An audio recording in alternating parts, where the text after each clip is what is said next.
नमस्कार दोस्तों, आपका स्वागत है आपके अपने चैनल जिया स्टोरी टेलर में। तो कैसे हो आप सब लोग? आशा करती हूँ आप सब लोग स्वस्थ होंगे, मस्त होंगे और अपने जीवन में व्यस्त होंगे। तो दोस्तों, आज मैं सुनाने जा रही हूँ बेताल पचीसी का 16वां एपिसोड, जिसका विषय है दगड़ू के सपने। तो चलिए चलते हैं कहानियों की दुनिया में।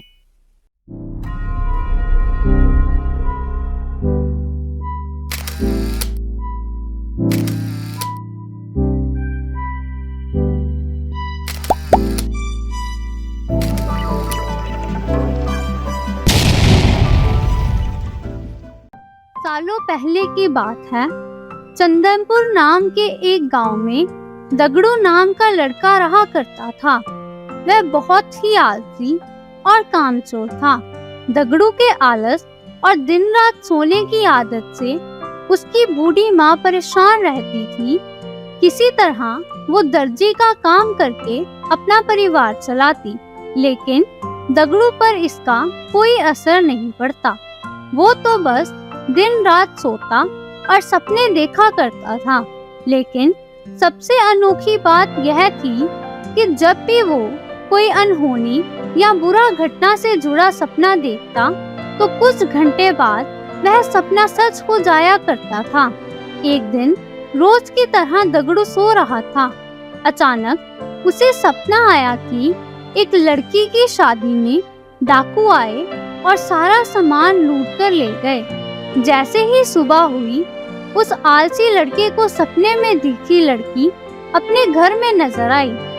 वो लड़की अपने शादी का जोड़ा लेने दर्जी के पास आई थी। लड़की को देखते ही दगड़ू उसे तुरंत अपने सपने के बारे में बताता है। लड़की परेशान होकर घर जाती है और घर वालों को सारी बात बताती है। सब लोग सपने की बात सुन तो लेते हैं, लेकिन उस पर विश्वास नहीं करते और कुछ ही घंटों बाद लुटेरे शादी का घर और बारातियों को लूटकर चले जाते हैं। इस घटना से गुस्सा होकर लोग दगड़ू की पिटाई कर देते हैं और उस पर लुटेरों के साथ मिले होने का आरोप लगाते हैं। इसके बाद दगड़ू को कुछ दिनों बाद एक और सपना आता है।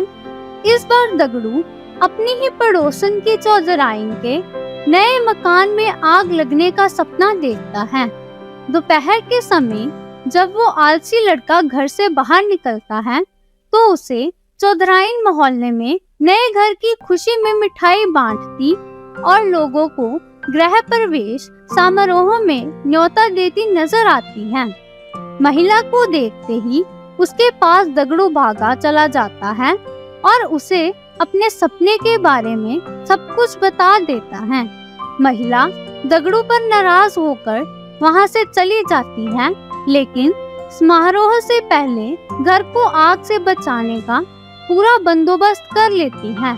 लेकिन फिर भी दगड़ू का सपना सच हो जाता है और चौधराइन का घर जलकर राख हो जाता है।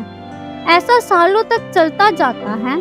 हर बार दगड़ू बुरा सपना देखते ही लोगों को सतर्क करने के लिए पहुंच जाता, लेकिन आखिर में उसे ही लोगों के गुस्से का शिकार होना पड़ता। इससे तंग आकर दगड़ू गांव छोड़ने का फैसला लेता है। वह गांव से दूर एक दूसरे राज्य में चला जाता है। यहाँ अपना पेट पालने के लिए दगड़ू नौकरी ढूंढने लगता है। किस्मत से उसे एक राजा के यहाँ चौकीदार का काम मिल जाता है। दगड़ू को नौकरी मिलने के कुछ दिनों बाद ही राजा को सोनपुर गांव निकलना होता है। सोनपुर जाने से एक दिन पहले की रात दगड़ू को सपना आता है कि सोनपुर गांव में भयानक भूकंप आया और वहां कोई भी जिंदा नहीं बचा। जैसे ही सुबह राजा की सवारी सोनपुर की तरफ रवाना होने लगती है तो दगड़ू फटाफट राजा के रथ के पास पहुंचकर उन्हें अपने सपने के बारे में बताता है और उन्हें सोनपुर जाने से रोक लेता है। अगले ही दिन राजा के पास समाचार पहुंचता है कि उस गांव में भूकंप आने के बाद कोई भी जिंदा नहीं बचा। पूरा गांव शमशान में तब्दील हो गया। समाचार मिलते ही राजा चौकीदार को अपने दरबार में बुलवाते हैं।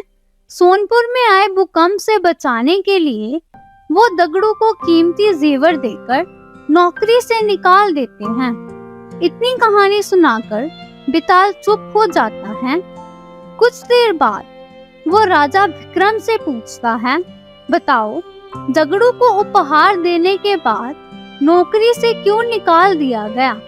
सवाल सुनते ही राजा विक्रमादित्य जवाब देते हैं कि उसे जेवर राजा की जान बचाने के लिए दिए गए और चौकीदारी करते समय सोने के लिए उसे नौकरी से निकाल दिया गया। अपने सवाल का जवाब मिलते ही बेताल दोबारा से उड़कर घनघोर जंगल में जाकर किसी पेड़ पर बैठ जाता है और विक्रमादित्य दोबारा उसकी खोज में निकल जाते हैं। तो इस कहानी से हमें दो सीख मिलती हैं। पहली सीख ये कि काम के प्रति लापरवाही नहीं बरतनी चाहिए, वरना परिणाम गंभीर हो सकते हैं। और दूसरी ये, किसी का भला करने पर अगर बुराई या फटकार मिल रही हो तो भी भलाई करने का रास्ता नहीं छोड़ना चाहिए, क्योंकि कभी ना कभी अच्छे कर्म का फल जरूर मिलता है। तो दोस्तों, मैं आशा करती हूँ आपको ये कहानी पसंद आएगी। वीडियो अच्छी लगे तो लाइक करना, चैनल को सब्सक्राइब करना और अपने दोस्तों और रिश्तेदारों के साथ शेयर करना। तो मिलते हैं अगली वीडियो में, तब तक के लिए नमस्कार, आदाब, गुड बाय, जय जवान जय किसान।